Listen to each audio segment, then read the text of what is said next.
chances Ottawa's decision to potentially downgrade the protection of the North Pacific humpback whales off BC's coast has absolutely nothing to do with the pending decision on the Northern Gateway pipeline? Pure coincidence? It's possible, but for the cynical, the timing is odd. And for once, the Stephen Harper government seems to be willing to listen to its own scientists, which is sort of odd. Joining us tonight, Gwen Barlee with the Wilderness Committee. Thanks for being here. My pleasure. And on the phone, Wristen with Living Ocean Society, their executive director. Hi, Karen. Hello. Let's start with what's happening here, what the difference is between being on the endangered species list and a species of concern. Karen? Well, when the humpbacks were classified as threatened, which is the status they held up until just now, they had protection for the habitat that they require in order to thrive and grow. Once they're designated as species of concern, that protection for the habitat is taken away. But they are still a species that we are going to watch and ensure the numbers stay up, potentially. That's the theory, yes, that we'll continue to monitor them. And Gwen, what happens if the critical habitat for these whales is not as protected as the creatures themselves? So it won't be protected at all. And of course, the big concern is along with the Northern Gateway project, the pipeline, you're going to have tankers, oil tankers. And those oil tankers will be going right through the critical habitat, and that's the habitat that the humpbacks need to be able to thrive and survive. And those tankers will be going right through that habitat. And so one of the vulnerabilities of this type of whale is ship strikes and also oil spills. And so this was an impediment. The government looked at the protection of critical habitat as a roadblock to the Northern Gateway pipeline project. And then lo and behold, today was the day actually the habitat was supposed to be legally protected, and instead they say no, we're downlisting it, and abracadabra, no habitat protection. Mm-hmm. Karen, lots of people are sounding the alarm on this, are they not? Yes, I've heard from an awful lot of people today who are just incredibly frustrated by the decision. And the decision isn't final yet, is it?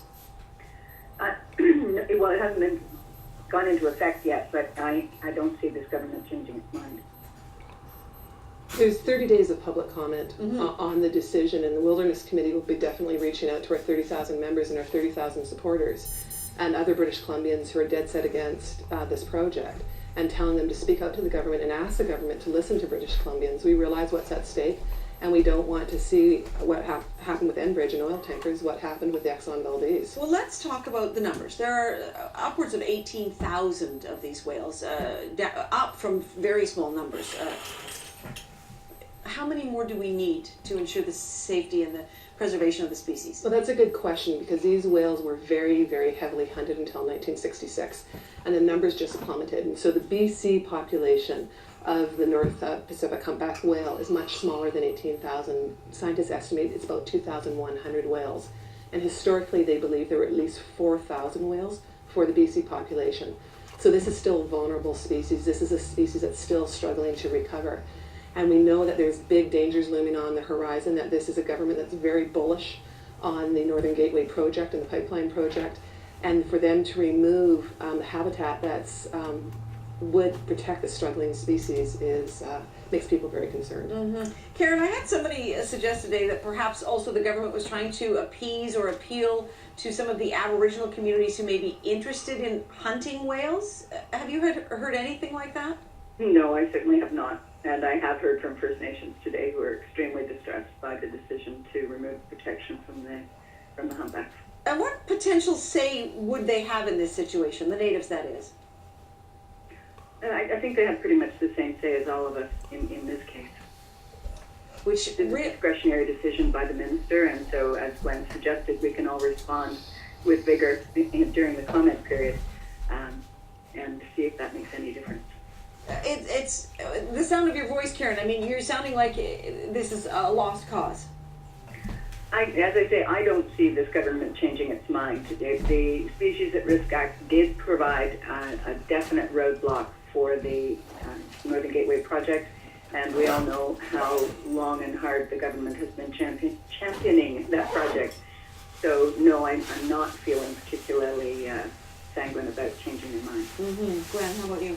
But we still live in a democracy, and I think as an environmentalist I have a duty to be an optimist.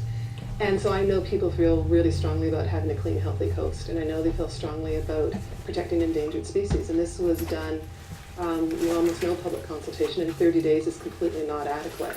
And so I think British Columbians are going to speak out very loudly and say, you know what, we don't want this project, and we realize what the risks are.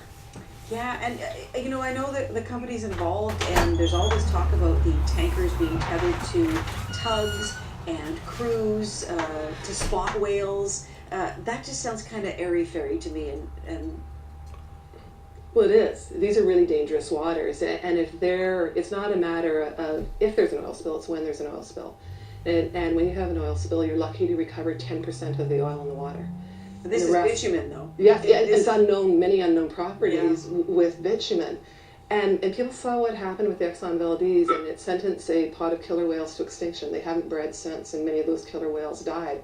And we don't want to see that happen with the coast. We don't want to see, thousands of jobs that depend on a healthy, vibrant coast go up in smoke. And people realize what's on the line in British Columbia.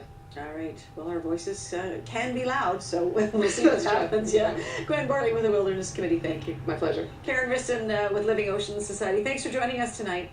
Thank you.